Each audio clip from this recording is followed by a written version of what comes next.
이제 소비의 주역이 된 인터넷 쇼핑몰. 요즘은 오프라인보다 온라인 쇼핑을 창업으로 먼저 생각하는 분들이 많죠. 인터넷으로 상품을 확인하고 장바구니에 넣고 결제를 할까지. 소비자는 너무 쉬운데 이 가게 사장님이 이런 쇼핑몰 페이지를 만드는 것은 어떨까요? 아마 쉽지 않을걸요. 그런데 이 모든 것을 쉽게 만들어주는 고수가 있습니다. 고수의 현장 따라가 보시죠. 창업 준비되셨나요? 클릭 한 번이면 원하는 물건을 구입할 수 있는 참 편한 세상. 사업자라면 이제 이커머스는 선택이 아닌 필수가 되어버렸는데요. 하지만 어디에서부터 어떻게 시작해야 할지 막막하시다고요? 자, 이 문제를 해결해줄 고수가 여기 있습니다. 이커머스 어렵지 않습니다. 제가 도와드리겠습니다. 이커머스 컨설팅 윤성준 고수. 고수를 만나러 간 곳은 이커머스를 전문으로 하는 플랫폼 업체. 들어는 봤지만 조금 낯선 단어 이커머스. 우리 요거부터 좀 알고 갈까요? 쉽게 말씀드리면은 이커머스는 온라인 쇼핑입니다. 현재 제가 하고 있는 일은 이커머스에 관련돼서 종사하는 분들께서 쇼핑몰을 만들어서 운영을 할 수 있게끔 하는 일을 하고 있고요. 쇼핑몰 구축을 저는 도움을 드리고 있습니다. 고수의 주요 업무 중 하나는 바로 고객 상담. 선생님, 요거 그때 해드림 체크리스트 그때 정리했었던 문서고요. 예산하고 쇼핑몰 경험이 있으신지부터 해서 체크리스트를 작성할 수 있게끔 되어 있고요. 개인 사업자인지 법인 사업자인지도 체크해 주시면 되고요. 프로젝트를 한 3,000건 정도를 하다 보니까 체크리스트가 필요하다고 느꼈고 그 체크리스트를 기반으로 컨설팅을 진행하고 있습니다.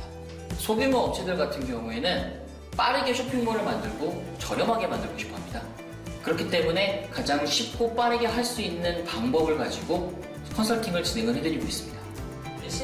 고객의 니즈를 파악했다면 바로 실전 들어갑니다.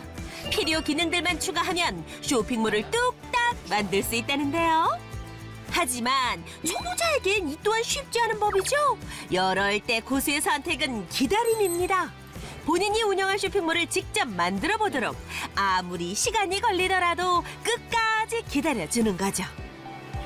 미팅을 진행을 하시면서 기다리고 있는 이유는 딱 하나입니다. 그 고객이 직접 사업을 하고 있기 때문에 그렇습니다. 제가 PD님한테 직접 해드리면 나중에 PD님의 자산이 될까요? PD님은 이 사업을 잠깐 1, 2년만 하실 게 아니잖아요. 10년 이상도 하셔야 되는 거고요. 그러면 당연히 그 시스템에 대한 이해도가 있어야지만 운영을 할 수가 있죠. 물고기를 직접 잡아주기보다 물고기 잡는 법을 알려준다는 고수. 초보자들에겐 특히나 시간과 정성을 쏟는다는데요. 누구에게나 있는 처음, 그 처음이 중요하다는 걸 누구보다 잘 알기 때문입니다. 사실 고수에게도 처음은 쉽지 않았답니다. 전공과는 거리가 멀었던 이 일을 시작하면서 맨 땅에 헤딩하는 심정으로 독하게 공부했던 시절이 있었다는데요. 이거는 제가 예전에 이커머스 쪽을 잘 몰랐을 때 공부하려고 가지고 있는 거고요. 이걸 보면서 항상 초심을 잃지 말자. 나 이렇게 힘들 때도 있었지. 지금 뭐가 힘들겠냐. 라는 마인드를 가지려고 항상 놔두고 있는 다이어리입니다. 변화가 빠른 업계이다 보니 가끔은 버겁게 느껴지기도 한다는데 그때마다 꺼내보며 스스로를 다잡기도 한답니다. 진짜 열심히 살았네요. 지금 보니까. 네. 경력이 쌓이면 이런 여유 시간에 쉴 법도 하지만 고수는 항상 공부 모드. 그런데 뭘 그렇게 열심히 하시는 거예요? 그래서 이제 제가 저만의 어떤 시험 문제를 만들어가지고 제가 직접 한 번씩 풀어보는 겁니다.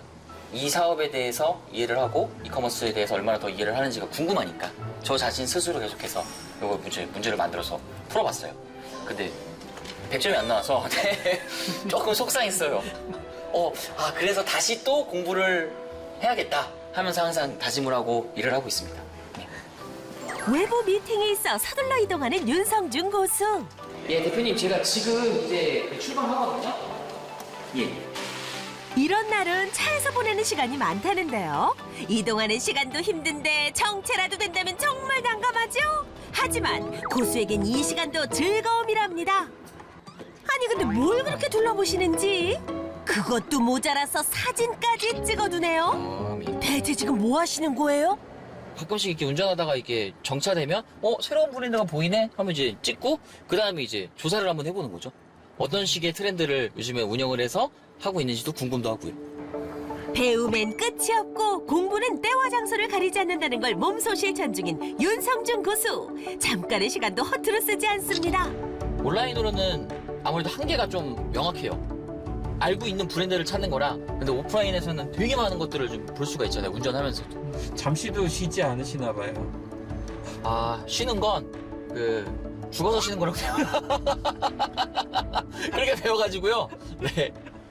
공부하다 보니 어느새 목적지 도착. 저희도 이제 박사님이랑 이 진단을 받기 전에는 사실 이 사이트에 1억이 넘는 돈을 투자했어요. 노소고 계신 상태에서 지금 현재 운영하고 계셨던 매거진 기능 제가 봤을 때는 사실상 이거 다수 게시판인 것 같거든요. 맞죠? 게시판 활용하고 있어요. 그쵸. 굳이 매거진에 대한 부분을 개발을 하실 건 없을 것 같고요. 만약에 개발을 한다고 하면 당연히 디자인 비용이 되는 건 좀 추가로 들어가지 않을까 싶어요. 그래서 매거진에 대한 부분은 커스텀은 안 하는 걸로 좀 했으면 좋겠습니다. 굳이 의미가 없어서요. 중요하지 않다는 게 아니라 우선 오류를 안정화시킨 다음에 그 다음에 고도화 작업에 대한 비용을 저는 냈으면 좋겠다라고 말씀을 드리는 거예요. 좋은 기획 감사합니다. 아, 굳이 비용에 대한 어떤 개발을 하려고 하는 막 그런 영업적인 느낌이 안 들고 고객사 입장에서 뭔가 더 나을지 또 과하지 않게 적정하게 조금 제안 주셔가지고 지금 그런 부분에 있어서 가장 좋았다고 생각하고 있습니다. 물론 회사에 대해서 손익을 많이 만들어주고 하는 것도 제가 할 수 있는 역할이기는 합니다. 근데 이 고객을 단순히 한 달, 두 달, 뭐 1년, 2년을 보고 갈 게 아니라 10년 이상을 보고 갈 수 있는 고객이라고 생각을 하기 때문에 비용적인 부분에 대한 걸 계속 강조를 해서 말씀을 드렸던 거죠. 항상 고객의 입장에서 먼저 생각하는 고수. 요즘 새로운 웹페이지 프로그램 기술을 공부 중이라는데요. 어떻게 하면 좀 더 저렴하게 쇼핑몰을 운영을 할 수 있게끔 하고 쉽게 할 수 있는지에 대해서 방법을 좀 공부를 하고 있는데 AI 제품 사진이라고 해서 상품만 있어도 상품 상세가 바로 만들어질 수 있게끔 이 홍보를 새로운 걸 찾아내고 배울 때 눈이 반짝반짝 빛나는 고수. 그럴 때마다 가슴에 품은 꿈도 조금씩 자라난답니다. 앞으로의 계획은 아마도 계속 이 자리에서 뭔가 컨설팅 일을 하고 있지 않을까 생각을 하고 있는데 나중에는 강의를 한번 해보고 싶습니다. 이커머스에 대해서 어려워하시는 분들을 위해서 강의를 해서 좀 더 이커머스를 좀 더 쉽게 다가갈 수 있는 그런 강의를 할 수 있는 게 목표입니다. 언제나 고객의 입장에서 고객에게 도움을 주기 위해 늘 노력하는 고수. 윤성준 고수의 숨은 1%는 공부하는 자세입니다.